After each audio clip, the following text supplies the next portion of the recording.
Student देख सकते हैं आप लोग का तीसरा अध्याय है मैथ का। जितने भी 10th क्लास में 2026 में एग्जाम देने जा रहे हैं सभी के लिए वीवीआई क्वेश्चन पेपर आ चुका है। अब यहाँ पर देख सकते हैं क्या कर रहा, दो चर वाले रेखिक समीकरण युग्म, जो कि आप लोग को 1 और 2 अध्याय आप लोग को खत्म कर चुके हैं। तो आप लोग जाकर को वह वीडियो भी देख लेना ये वीडियो के बाद। अब चलिए आप लोग अगर पहली बार चैनल सब्सक्राइब करके नोटिफिकेशन दबा देना, एक लाइक करके कमेंट में भी बताना आप लोग को कैसे लग रहा है। वीडियो अंत तक देख लेना जरूर। अब यहाँ पर देखिए 2021 में पूछा गया था, जो कि सेट ए है और फर्स्ट सीटिंग में पूछा गया था। तो अब चलिए हम एक एक करके पूछेंगे और आप लोग को इसी में से 2 प्रश्न या 3 प्रश्न आपको वीवीआई बताने वाले हैं, लेकिन वह प्रश्न आप लोग को कॉपी पर भी लिख लेना है, ठीक है।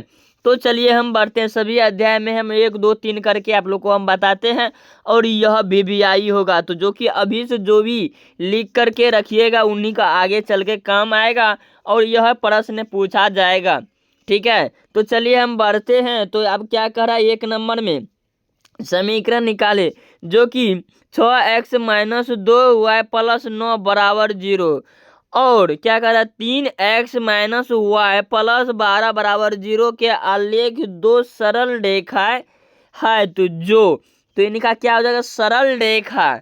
तो इनका क्या हो जाएगा, इनका हो जाएगा समांतर। तो क्या हो जाएगा, बी नंबर करेक्ट आंसर हो जाएगा। अब चलिए हम बढ़ते हैं दूसरे नंबर में देखिए क्या कर रहा है, अधिरेखक समीकरणों का युग्म संगत है तो तब उनके द्वारा निरूपित रेखाएं होती है। तो इनका क्या हो जाएगा, 2 नंबर का, तो प्रतिच्छेद या समपाती। तो आंसर क्या हो जाएगा, डी नंबर करेक्ट आंसर हो जाएगा। अब देखिए यहाँ पर क्या कर रहा है, तीसरे नंबर में 2 चर यानी कि एक्स वाई में रेखक समीकरण जो A X plus B Y plus C बराबर 0 के वास्तविक संख्याओं के समुच्चय में कितने हल होगा, समुच्चय में कितने हल होगा। तो यहाँ पर क्या करे, कितने हल होगा। तो इनमें क्या हो जाएगा, इनमें कोई हल नहीं होगा। क्या होगा, इनमें कोई हल नहीं होगा। 3 नंबर क्या हो जाएगा, डी।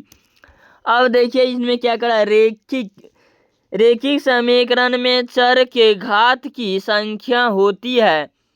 रेखिक समीकरण में घात की संख्या होती है तो वह कितना होती है, तो 1 होता है। कितना होता है, 1। ए नंबर करेक्ट आंसर हो जाएगा।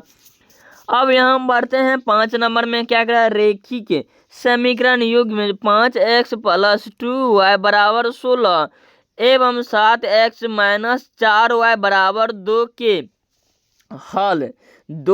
हल। तो इनका क्या हो जाएगा, हल करने के बाद निकलता है x = 2 और y = 3, ठीक है। अब चलिए हम बढ़ते कितने, 6 नंबर में। 6 नंबर में देखिए क्या कह रहा है, यदि x - 5y = 0 तथा 9 + y 15y = 0 तो x तथा y का मान।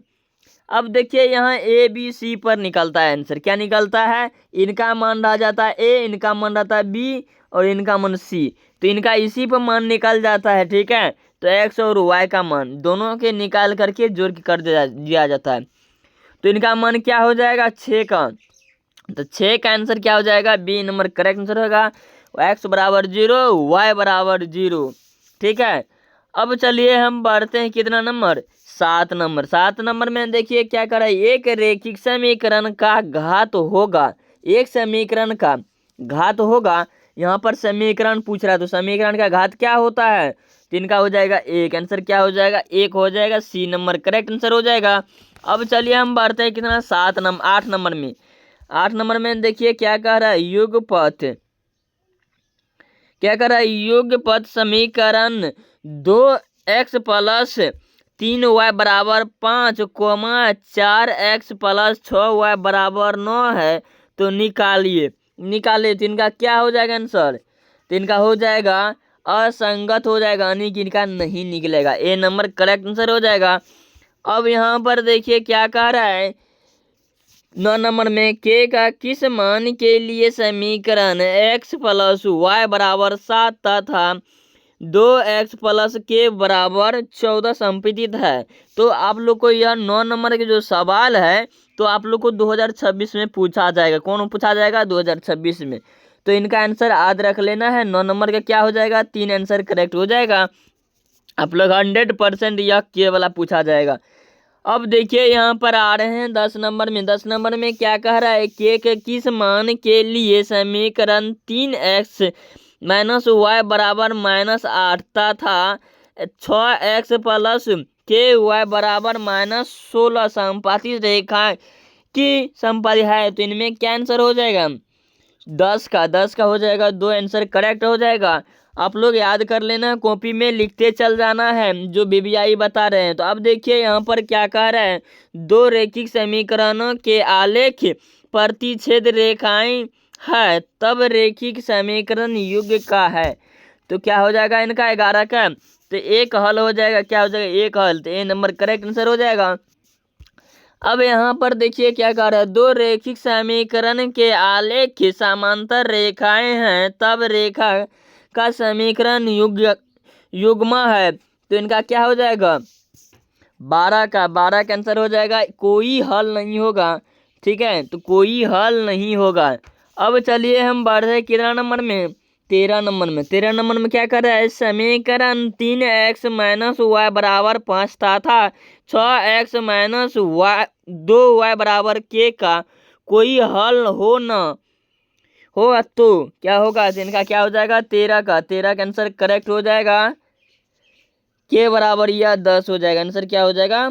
सी नंबर करेक्ट आंसर हो जाएगा।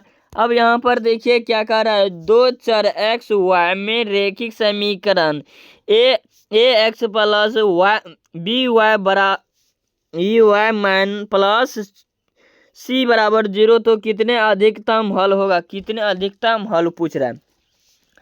कितना अधिकतम होगा? तो ये तो आप लोग को गिनती है कि अनगिनती हो जाएगा। क्या हो जाएगा? अनगिनती हल हो सकता है। कोई भी तरह से हल कर सकते हैं। ठीक है, ठीक है। अब चलिए हम पूछते हैं कितने नंबर? 15 नंबर में देखिए क्या करें? समीकरण युग्म 2x प्लस 3y बराबर 5 तथा 4x प्लस 6y बराबर 15 का। तो 15 का क्या हो जाएगा? तो इनका आंसर करेक्ट हो जाएगा। अद्वितीय कोई हल नहीं होगा। इनमें क्या हो जाएगा? कोई हल नहीं होगा। तो सी नंबर करेक्ट आंसर हो जाएगा। अब देखिए हम बढ़ते हैं 16 नंबर में। 16 नंबर में देखिए क्या कह रहा है कि यदि रैखिक समीकरण का युग्म असंगत है तो उसे निरूपित करने वाले रेखाएं होगी। निरूपित करने वाले रेखाएं होगी। तो आंसर क्या हो जाएगा इनका? समांतर। आंसर क्या हो जाएगा? समांतर हो जाएगा। ए नंबर करेक्ट आंसर हो जाएगा। अब देखिए यहाँ पर क्या कह रहा है? 17 नंबर में 2x प्लस 3y बराबर 11 और 2x माइनस 8 4 माइनस 4y बराबर -24 का हल। तो इनका क्या हो जाएगा? 17 नंबर का आंसर क्या हो जाएगा? इनका हल करने के बाद निकल जाता है डी नंबर आंसर का। एक्स बराबर -2 और y बराबर 5। अब देखिए यहाँ पर के वाला मान पूछा जाता है तो के वाला याद कर लेना है। तो के किस मान के लिए समीकरण निकाले जो कि 4x प्लस के वाई बराबर 6 और 2x माइनस 4y बराबर 3 के अनगिनती हल। तो अनगिनती हल क्या हो जाएगा? इनका आंसर क्या हो जाएगा? तो हो जाएगा -8। क्या हो जाएगा? -8 हो जाएगा। बी नंबर करेक्ट आंसर हो जाएगा। अब देखिए यहाँ पर क्या करें? समीकरण निकाल जिनका 5x माइनस 3y प्लस 2 बराबर 0 और इतना इतना का किस प्रकार का हल असंभव है संभव है? तो क्या हो जाएगा? किस प्रकार की संभव है? 19 का। तो आंसर हो जाएगा वास्तविक एवं अद्वितीय। आंसर क्या हो जाएगा? ए नंबर करेक्ट आंसर हो जाएगा। अब यहाँ 20 नंबर का समीकरण निकाले जो कि इतना इतना और इतना बराबर है तो अचर एक किस मान के लिए एक अद्वितीय हल है। तो एक अद्वितीय हल पूछ रहा है। तो क्या यहाँ पर देखिए एक द्वितीय हल। ठीक है, अचर पूछ रहा है तो अचर में क्या हो जाएगा इनका? 20 नंबर का क्या हो जाएगा? बी नंबर करेक्ट आंसर हो जाएगा। ए बराबर इतना 10-10/3। अब यहाँ पर देखिए हम आ रहे कितने नंबर में? 21 में। तो समीकरण निकाले इतना ऐसे ऐसे है, तो इतना में से क्या हल हो जाएगा इनका? देखिए इनका करेक्ट आंसर क्या हो जाएगा 21 का, तो 21 का आंसर क्या हो जाएगा? सी नंबर करेक्ट आंसर हो जाएगा। ठीक है, यह हल हो जाता है। यह सूत्र है, ठीक है, सूत्र पर बैठाने के लिए बोल रहा है, ठीक है।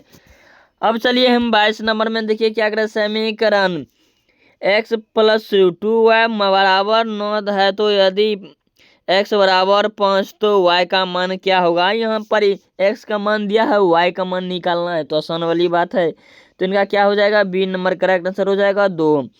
अब क्या कह रहा है, रेखा समीकरण के आलेख एक बिंदु पर काटे तो समीकरण निकाले निम्नलिखित में से किस प्रकार का होता है होगा?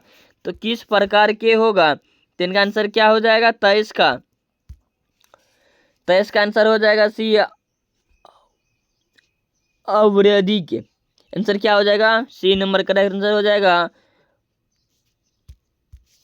अब देखिए 24 नंबर में क्या कह रहा है, जब दो चर वाले समीकरण का आलेख संपतित होता है तब उनके हल होगा। तो इनका क्या हो जाएगा? डी नंबर अनगिनती हो जाएगा।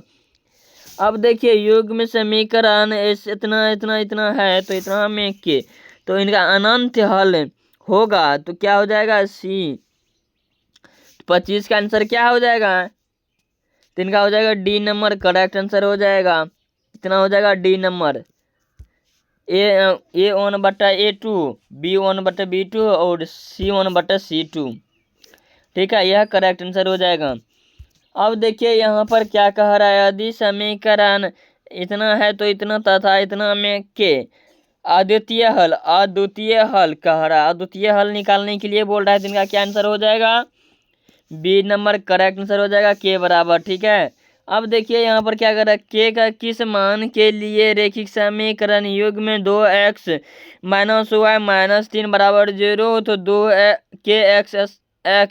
प्लस 7y - 5 बराबर 0 का तो एक मात्रीय हल।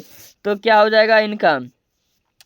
x और y का मान दिया हुआ है, तो मान निकालना है क्या? के का। तो 27 से क्या हो जाएगा? सी नंबर करेक्ट आंसर हो जाएगा, के बराबर। अब चलिए हम बढ़ते हैं 28 नंबर में। 28 नंबर में देखिए क्या करें, निम्नलिखित में से कौन x - y 2y बराबर तथा इतना है, इतना का हल क्या होगा? तो इनका क्या हो जाएगा? 28 का। तो ए नंबर करेक्ट आंसर हो जाएगा, x बराबर 2 और y बराबर 1। अब यहाँ पर देखिए 29 नंबर में क्या कह रहा है कि यदि इतना इतना समीकरण में इतना का हल होगा, तो क्या हो जाएगा? के का मान पूछ रहा है, तो के का मान क्या होगा समीकरण निकालने के लिए? तो 29 का आंसर क्या हो जाएगा? बी नंबर करेक्ट आंसर हो जाएगा 2। अब यहाँ पर देखिए क्या कह रहा है, 30 नंबर में क्या कह रहा है कि रेखिक समीकरण युग्म x प्लस 2y बराबर 5 तथा इतना बराबर इतना का हल, तो क्या हो जाएगा? एकल हल हो जाएगा। क्या हो जाएगा? ए नंबर करेक्ट आंसर हो जाएगा। अब देखिए 30 नंबर में देखिए क्या कह रहा है, 31 नंबर में यदि इतना इतना है तो इतना तो होगा, तो क्या इसमें पूछ रहा है मान निकालने के लिए? तो x और y का, तो क्या आंसर हो जाएगा इनका? 31 का डी नंबर करेक्ट आंसर हो जाएगा 2, -1। अब चलिए हम 32 नंबर में बढ़ते हैं। 32 नंबर में क्या करा, अविरोधित समीकरण युग के कितने हल होते हैं? तो इनका कितने हल होते हैं? तो एक हल होता है। अब देखिए यहाँ पर क्या करा, एक रेखिक समीकरण युग में जिनका कोई हल नहीं होता है, तो इनका क्या हो जाएगा? ए नंबर करेक्ट हो जाएगा, विरोधी। तो ए नंबर करेक्ट आंसर हो जाएगा। अब चलिए हम बढ़ते हैं 34 नंबर में। 34 नंबर में क्या करें, समीकरण x प्लस y बराबर 6 तो कितने हल होगा? तो इनका क्या हो जाएगा? 34 का सी नंबर करेक्ट आंसर हो जाएगा, अनंती। ठीक है, अनंती हो जाएगा। आप लोग जितने भी स्टूडेंट है आप लोग को इतना तक बता चुके हैं। अब अगले वीडियो में हम बताएंगे 70 है, आप लोग को 34 बता चुके हैं और बच गया 35 प्रश्न। ठीक है, तो आप लोग को अगले वीडियो में हम बताएंगे। तब तक के लिए बाय बाय।